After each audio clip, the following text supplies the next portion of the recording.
when we come to the projector and the reflector, when we come to the non-energy type, we're dealing with something that is extremely different than being an energy type.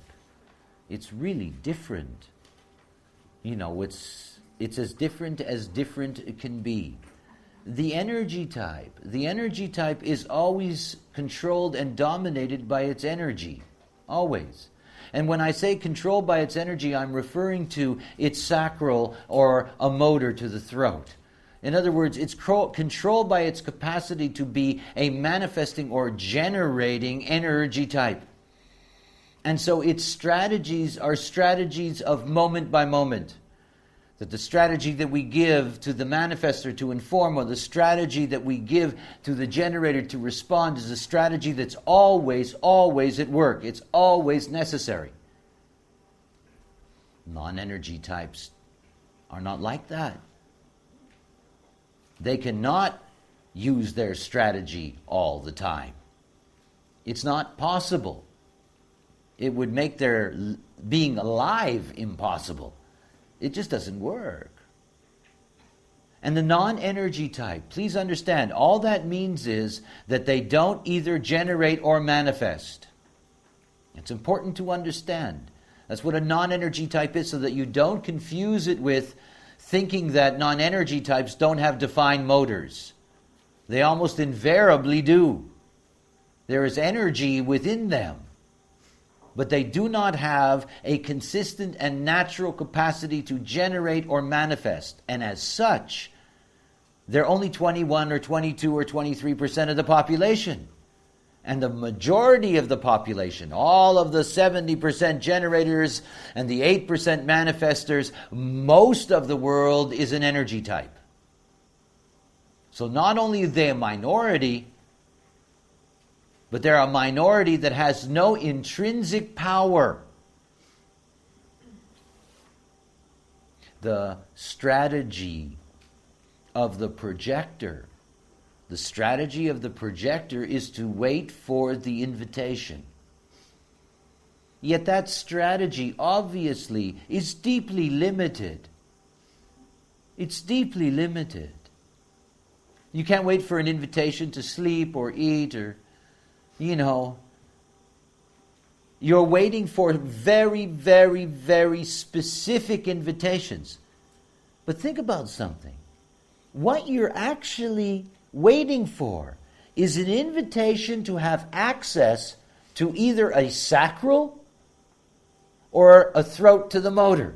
In other words, what you're looking for is an invitation that gives you access to generating or manifesting. And if you look here at the projector, and the prime question the projector asks is the question, can I be noticed? See, everything about projectors is that they have a very, very special gift. It is the gift of recognizing. This is an extraordinary gift. And that gift of recognizing is there so that they are able to guide and direct energy types. Outside, I was joking about the description of a projector. They go like this, they go like this, they go like that, they go like this, they go like that. They're telling you, they're here to guide you as to where you go in this life. And their gift is that they're able to recognize your generative or manifesting capacity. Nobody is better than recognizing who can be a slave and who can be a master, a ruler in that sense, than the projector. They always know. They recognize it right away. This is their gift. But they have no power to act on their own.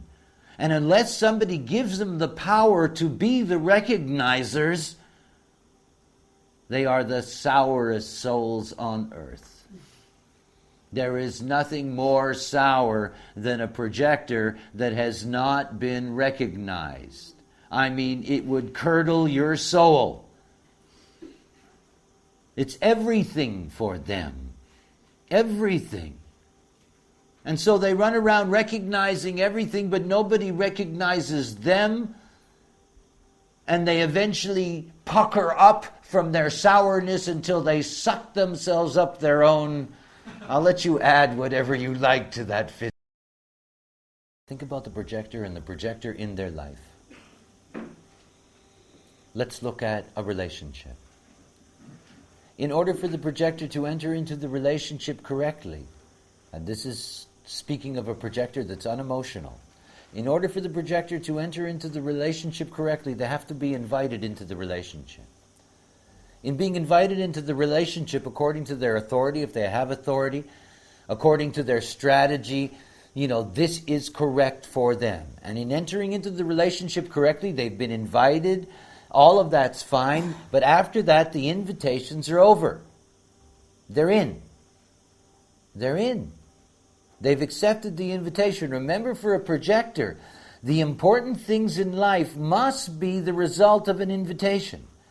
But think about what happens to them. When they, after the moment of accepting the invitation, from that moment onward, they stop being a projector. After all, projectors don't want to stay projectors. They want to be able to generate and manifest because that's life. The fact that they have a gift of recognizing it and directing it is fine, but they want their access. Disease, illness, most of it has to do with generators, has to do with energy types, has to do with either thyroid problems or rooted sacral problems. It's all coming out of the energy type. And what does the projector get? The projector gets an energy type.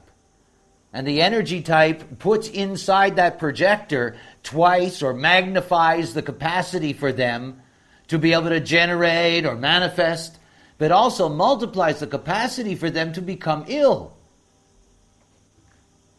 You make your projector a generator, and then you expect them to be your generator slave.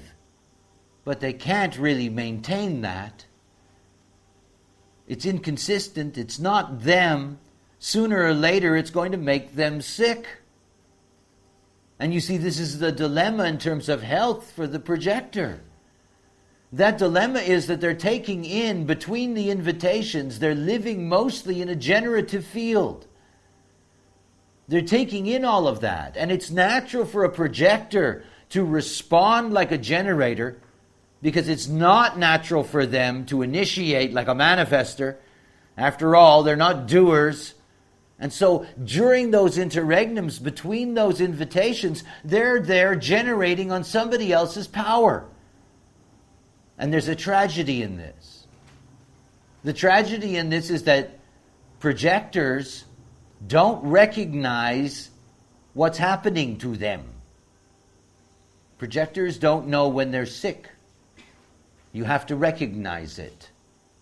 They don't know when they're disturbed. Somebody has to recognize it. Somebody has to go up to the projector and say, "You look terrible." Really? I was sort of feeling kind of well, I don't know. So what happens to the projector is that the projector takes in the energy field of the energy types, becomes ill, doesn't recognize it, and obviously can get very sick. And when I talk about getting very sick, it doesn't just have to be physical, psychic, psychological, however you want to describe that. This is the dilemma for the projector. And the greatest dilemma of the not-self projector is that the not-self projector, in a real perversity, invites generators into their life. You meet a projector and you're a generator, they'll invite you out to lunch. It's so funny. It's like generators always trying to ask me a question. It's always so funny to me, The perversity of the not-self.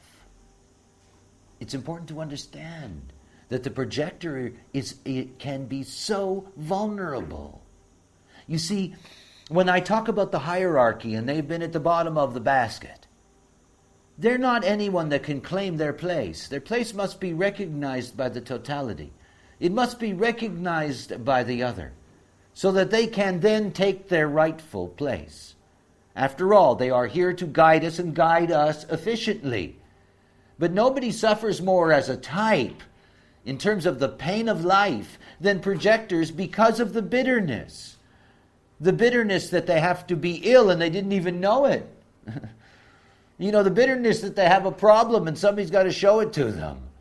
The bitterness that nobody sees them, that they're not recognized, that they don't get their proper authority. Projectors can only be healed like any other type by living out their strategy. If you enter into the right relationship, for no other type is aura as important. You would think reflectors, and it's not true. For no other type is aura important as it is for projectors. For no other type. For a projector, who is in their life is more important than anything else. It is more important than anything else. It is everything for them. And if they don't enter into those things correctly, because they need the aura of others, they must have the aura of others, they can end up being real victims in this life. And of course, that's not what it's all about. They have to learn to see that their only protection is that when they enter into love, when they enter into career, when they enter into anything that's significant and important, changing their location, whatever it may be, that it must come from the invitation. It must. Because if they don't enter into it correctly, they can't correct it along the way. Because along the way, they're not projectors anymore. They're already caught in the whole hum and warp. And how painful it is for a projector to try to bail out. You see, you need energy to bail out, and they don't have it. And it can be so painful. Right? Live out your strategy. Live out your strategy. It's the only thing that can keep a projector healthy. The other thing is that every projector in their life must have somebody that can say to them, "You don't look good today." They need it. They need it desperately because they will not know for themselves. And these can be very, very ill people who do not know. And I fear greatly for my projector friends who are 6-line profiles. Who do not realize how fragile their life is and that they themselves don't see it. And if somebody else doesn't see it, they will simply just pass away without any notice. It's very important to recognize that they need to be recognized in order to keep them alive so that they can make everything work better for us. Sometimes I get to places that even I find a little bizarre. When I look at the projector and I think in terms of sexuality, one of the things that I know about the projector is that the projector, and I have to be very careful the way I say this, okay? If we could get to a place where everybody was living out their nature and the hierarchy had its proper order, projectors would never give birth to children and would never make them. It's an odd thing, I know, but it's true. This is not what projectors are about. And of all of the types, when you look at the projector, they are the ones that are the furthest away from the reproductive nature of society. In fact, if projectors were here, basically the way it would work is that projectors would come in, they do their job, and they leave nothing behind. They leave no genetic material behind. Nothing. Now, obviously, that's not the way it works. They are in the deep conditioning of the sacral field. And the projector is very, very, very different from the reflector. Reflectors are different from everything else and don't follow under the same guidelines.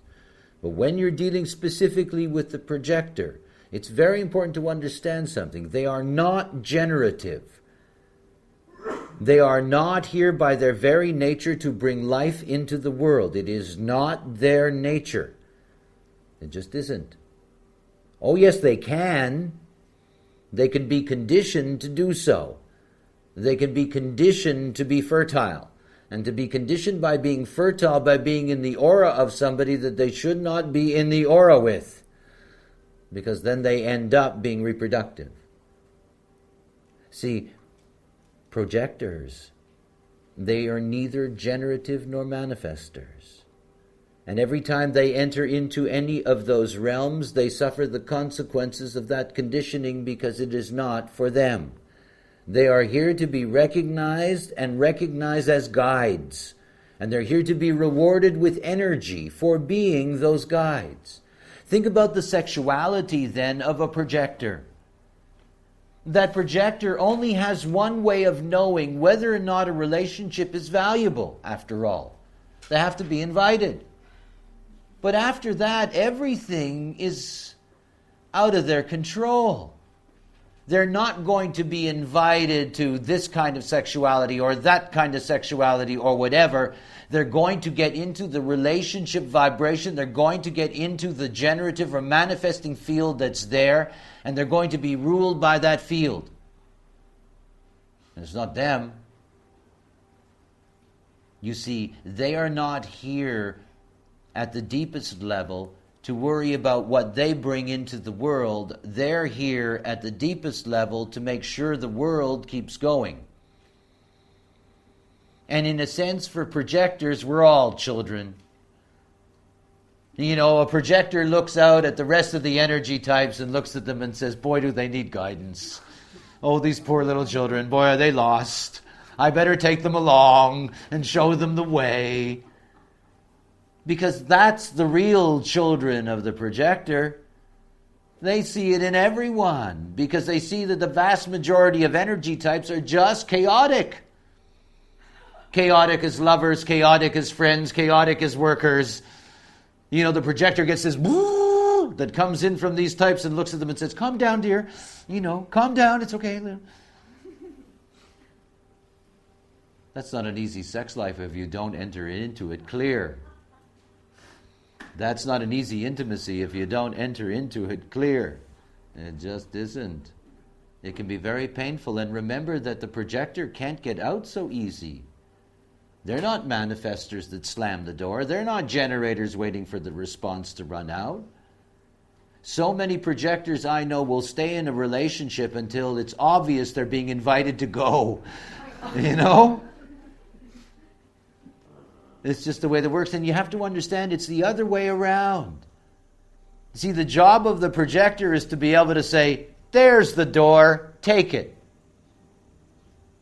It's them. They're the ones that are here to guide us, to point the way. They're the only ones who can tell us where to go, not what to do. Where to go. To keep all the traffic moving, to keep everything in harmony. That's what they're here for. So in their health and in their sexuality, in their intimacy, you can see that projectors have a really hard time. They have a hard time fitting into that world.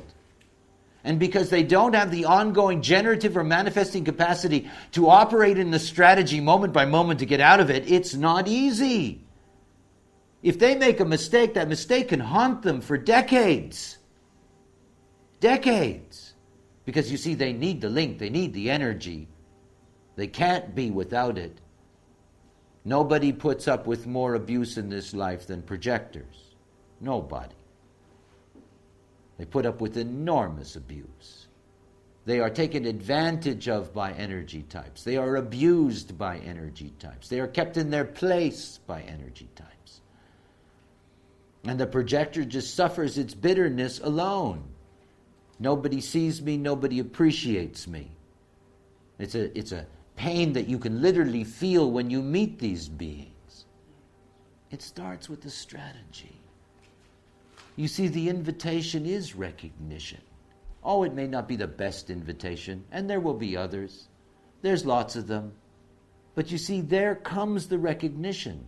Somebody is seeing you, and as a projector, to be seen there is nothing more beautiful.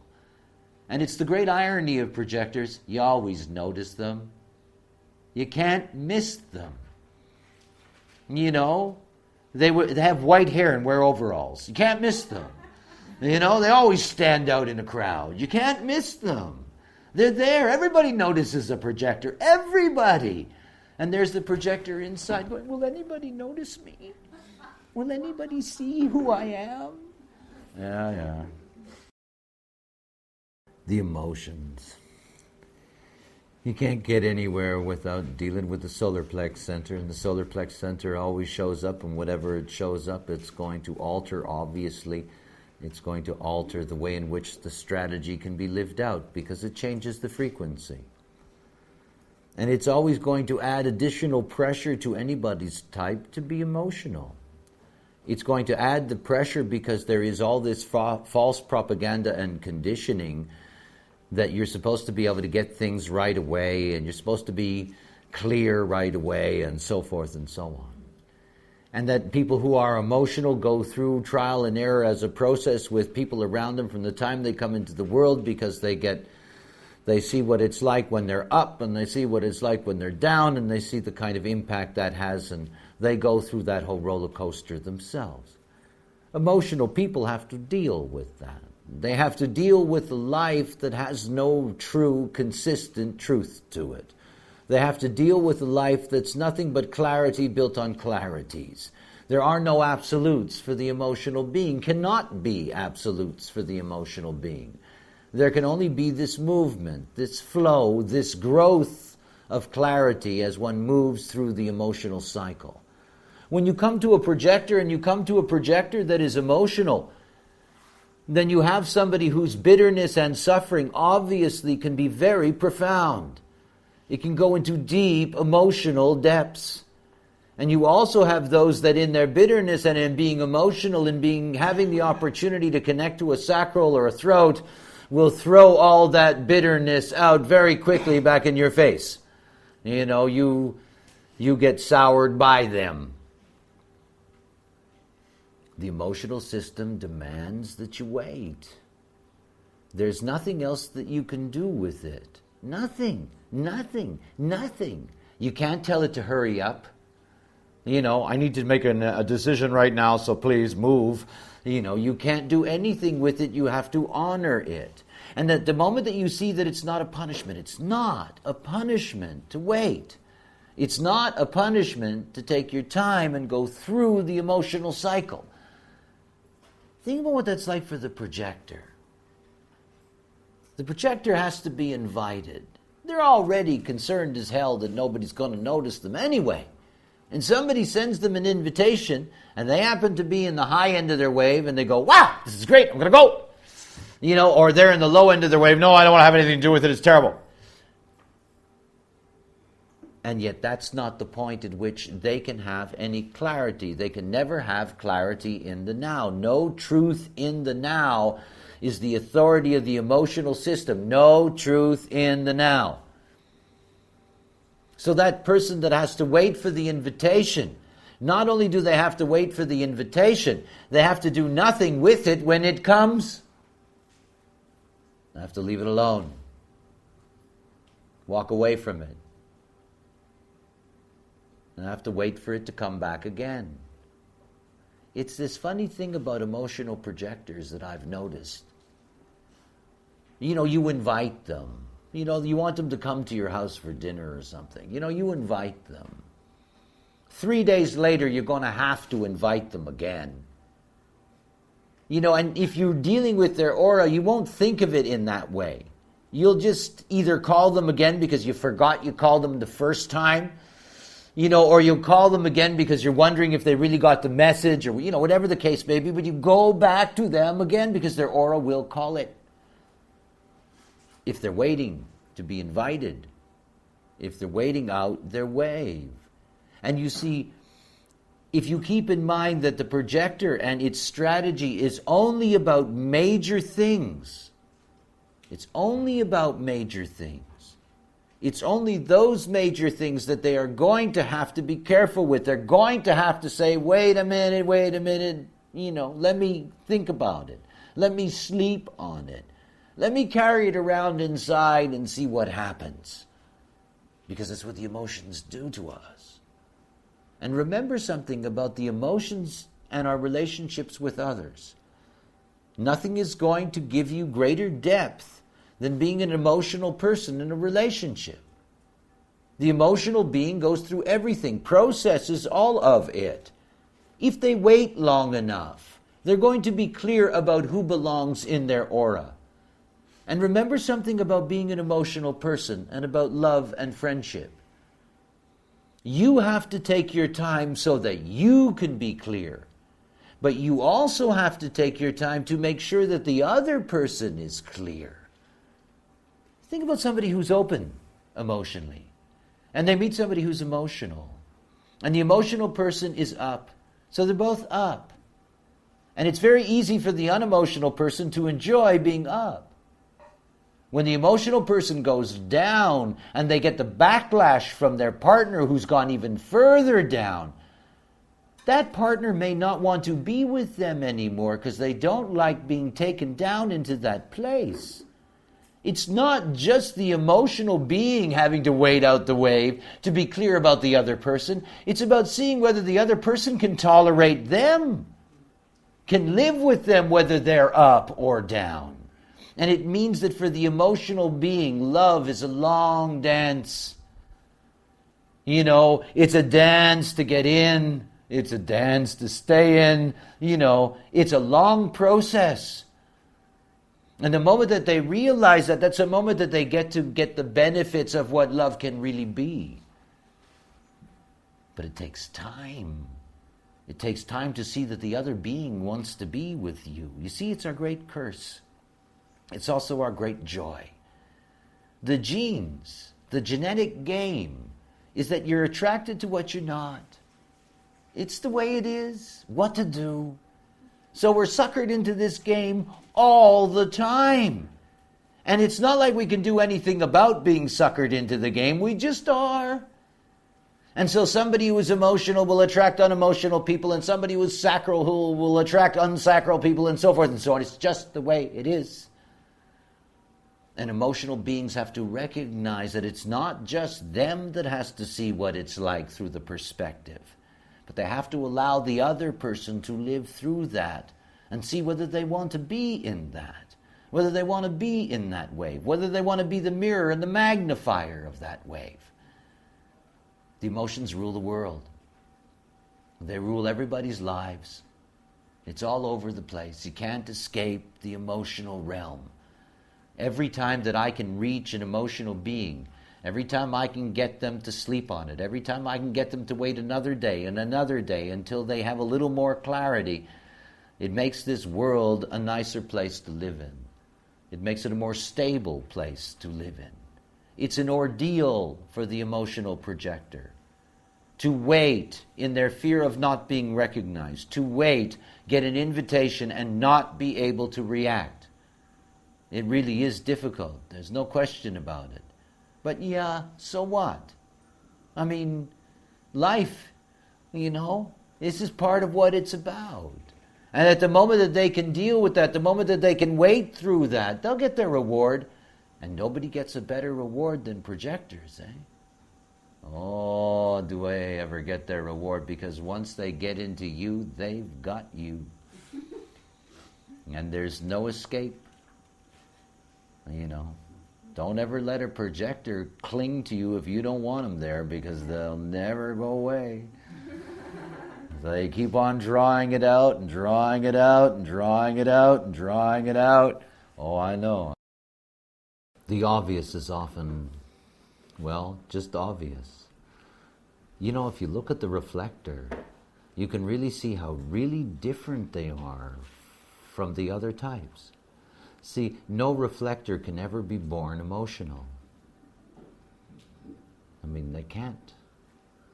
You know, you can have emotional manifestors and emotional generators and emotional projectors, but you can't have an emotional reflector. There is a coolness to them. And all the reflectors that I know, instead of being cool, they're the opposite. They're here to be cool, like the moon itself. You know, what was that song? The moon's a harsh mistress. She can be quite cold. They're here to be cool. They are the ultimate coolness. You can take that any way you like. That's what they're about. They're here to be cool reflectors. A cool reflective pond. That when you look in that, in the stillness of that, you get to see what's really there to see. Theirs is a lonely life. It's a lonely life because, in fact, they're always dealing with aliens. The manifestors, generators, and projectors, they're really aliens to the reflector. They're just so different. And they have to spend their whole lives with them. It's quite a thing to be a reflector. It's quite a thing to be brought into this emotional world and be designed to be absolutely cool. It's quite a thing. It's quite a thing not to be caught up in the sacral and emotional wave and authority and strategy that just about everybody else lives by. So when you look at and see somebody with a reflector child, that child can never be under pressure to make decisions in a hurry. That they have to be encouraged to take their time to make major decisions. That have to be shown that it's so important for them to see that yes, they are different. And that whatever is going through them, they're getting from everyone around them. When the reflector child comes into its parent's life, it knows its parents from the moment that it comes out of the womb. And it knows them deeper than they know themselves because it lives it out completely. If you have a reflector as a lover, you've got nothing you can hide. There isn't anything to hide. They take it all in. They take it all in. And how they see themselves in that mirror is whether or not that relationship is going to be valuable for them or not. Because they always have to live through others. Always. Be a part of their world and at the same time be different and separate from it. When reflectors learn to wait, when they learn to wait for those things that are really important, that they take their time, that they follow the moon, that they just wait, at least they will have the advantage of being able to make decisions on their own without being dependent on others. Because for everything else they are. And for them there is nothing more important than being clear about who's there in their life because they take it all in. The reflector is born in wonder. They're born in wonder, in awe. Everything is moving and changing and shifting. Nothing is fixed for them. The world is not something that stands still for them. It's fluid. It's always moving. This is their life. This is what they're here for. And if they have the right beings around them, then they can feel good in this life. But that wonder almost always becomes disappointment. They wonder about how the manifestor can manifest, or the generator can generate, or the projector project. And they take that in, and so often that awe of how that all works just becomes disappointment that it's not, or does not feel good, or is not right for them. See, the non-energy types, in order for them to enter into relationship, they must be much more careful than the energy types. They have to take longer. They have to be more certain, because they will be dominated by the energy field that they meet. And if you can enter into it correctly, then it's all right. It'll be healthy for you. But if you don't enter into it correctly, then you're so vulnerable as a non-energy type, that you're so vulnerable as a reflector. Every reflector, every type has a different level of knowledge that they need to guide them. Every type has a different level of knowledge. For the manifestor, no amount of knowledge is going to help them, because they're not going to come and ask you. For the generator, the simplest answer is the best, and no knowledge following. You're a generator, respond, no, I'm not going to tell you how I know that. Just try it. That's all they need. The projector needs to know their definition. because they need to know what is going to be recognizable by others. They need to know what to look for themselves in terms of people recognizing them. You know, you're a projector with a defined mind. When somebody says to you, I love your mind, you feel good. When you're a projector and you got a defined mind and somebody says to you, I think you're sexy, you're not going to feel good, even though it sounds nice, because they're not recognizing you. So projectors must have a basic amount of knowledge. That knowledge is what in me is consistent and recognizable by others. Definition. The reflector must know the most, because the minimum for the reflector is that they have to understand the wheel, they have to understand the gates of the wheel, the movement of the sun in the wheel, the movement of the moon in the wheel, in order to see how that impacts on their chart. And for reflectors, the only way they're going to begin to see that they are consistent, that they do have a true identity, is that that identity takes 28 days, and until they've watched that process in that way over months, only then are they going to begin to see, aha, it is like this. That's why sometimes I feel this and sometimes I don't. But I get that sometimes I feel this back a month later. In other words, they're moving through a consistent pattern, but the pattern is stretched out. In other words, there's a different level of knowledge necessary for each of those types. From nothing to really understanding and everything in between. My goal in setting all this up and having this opportunity, not only obviously to work with you and share this with you, but obviously to record this in many languages and to make this material available, is for people to get the simple. You know, I was given this knowledge, I had all this information inside of me, and I could see things in charts that I couldn't explain to people. I used to have students of mine in the early days say to me, but how did you see that? How did you see that? Tell me how you actually got there to see that. And I didn't have the tools to be able to describe that. Now, 13 years later, my work with others, the effect of teaching and making the teaching more and more precise and more compressed, is that what I've shared with you in regards to type and profile, now you have on the outside what I started with on the inside. You have a way of looking at any chart. And you have a way of looking at any chart where you don't have to go down into its nuances, and you don't have to go down into its this or that, its lines or this or whatever, to be of value and service to another human being. It's the most important part of my work that I've reached to this point. It's a place where I know that anybody now can just look and see, okay, they're a generator and they're a 3-5.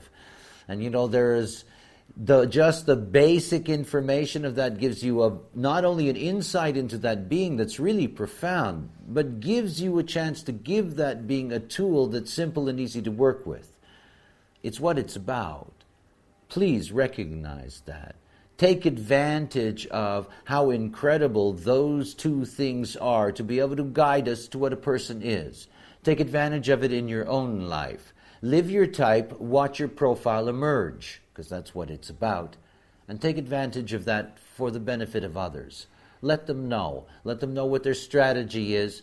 You know, don't teach them human design. Just let them know what their strategy is. Send them on their way. If they really get curious, okay, you know. But start with this basic truth for everyone. And be clear about something. By recognizing somebody's type and somebody's profile, it means that from that point onward, you have the potential to treat them correctly, whether they know anything about what you know or not. And to treat another human being correctly is to bring real love and real mutual respect into the world. And that's one of the most beautiful byproducts of this knowledge. It's real respect for the other. You can see them, you can speak to them the way that is correct for them, and out of that comes only the best possible things in relationship. When you take type, the way we've looked at type, and you put it together with profile, you can see that each and every one of these types that we've been looking at, the dilemma of the projector. Recognize that the dilemma of the projector, whether it's an emotional projector or not, is lived out through one of those 12 variations. Each variation adds a very important nuance, but it tells you that for each of the types, we have this spectrum that the type operates through. You know, it is something that is deep and complex, and there's many ways in which projectors or generators or whatever operate, and you can always see that by bringing the two together. You can see that through the type, they're going to reach their purpose, and you can see both what the type and the purpose is. And of course, this is a great gift to bring to others. When we look at the manifester, the generator, the manifesting generator, the projector, we're looking at types that have a relationship to each other. They are what I call solar types, for no better word. The fact of the matter is that reflectors don't belong in that club. They can't belong in that club. They don't have anything fixed. Oh yes, you can be a projector with only one definition and think you're reflector-like. You know, it's not true. You're not reflector-like at all. At all. It just means that, you know, you happen to have definition and a lot of things open. But you're not a reflector. And nobody that has definition in their design can possibly imagine what it's like to be a reflector. They're very different. They're also the smallest minority that we have as a type. They are less than 1%. They are 0.9% of the population. Again, yes, that's a lot of bodies, but in terms of the whole population, it is a very tiny group. They are not solar. I describe them as lunar. And I describe them as lunar because their mechanism is a mechanism, their strategy is a mechanism that operates according to the cycles of the moon. And it's obvious why. When you look at a reflector's chart, all you see is this openness, and all you see is potentials sticking out everywhere. And yet the moment that you put them into the wheel, and the moment you take the moon that will go through the entire wheel, will activate all 64 gates in 28 days, 7 hours approximately, what you begin to see is what the reflector really is.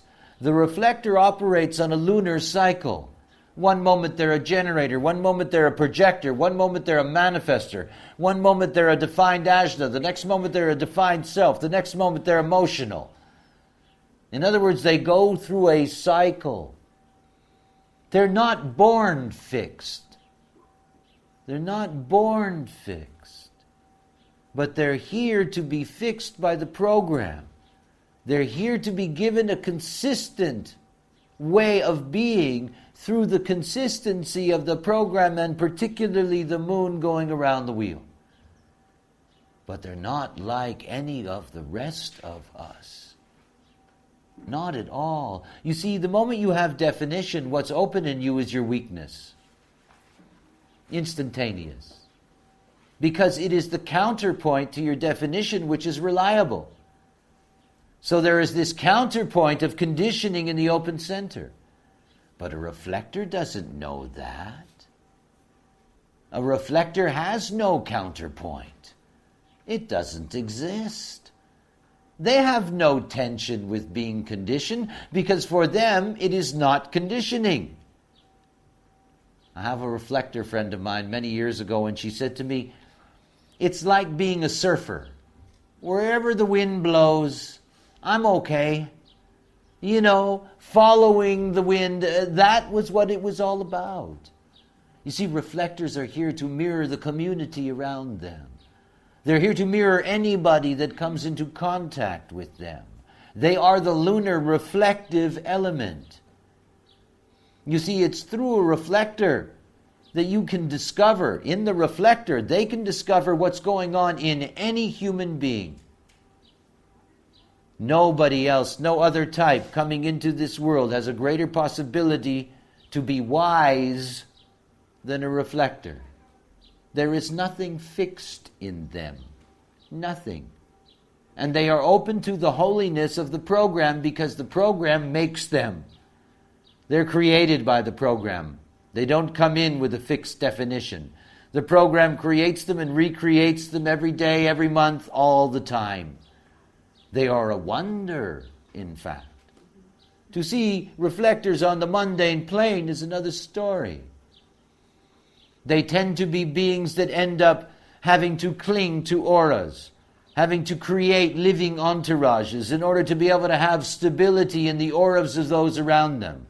That they become over-reliant on the auras around them, hang on to the auras around them because they're consistent and don't want to give up that consistency. They do not have a strategy of being invited or to respond. They don't. They don't. None of those things work for them. All they have is, at the moment that something of real importance comes into their life, they will have to wait 28 days to know whether it's right for them.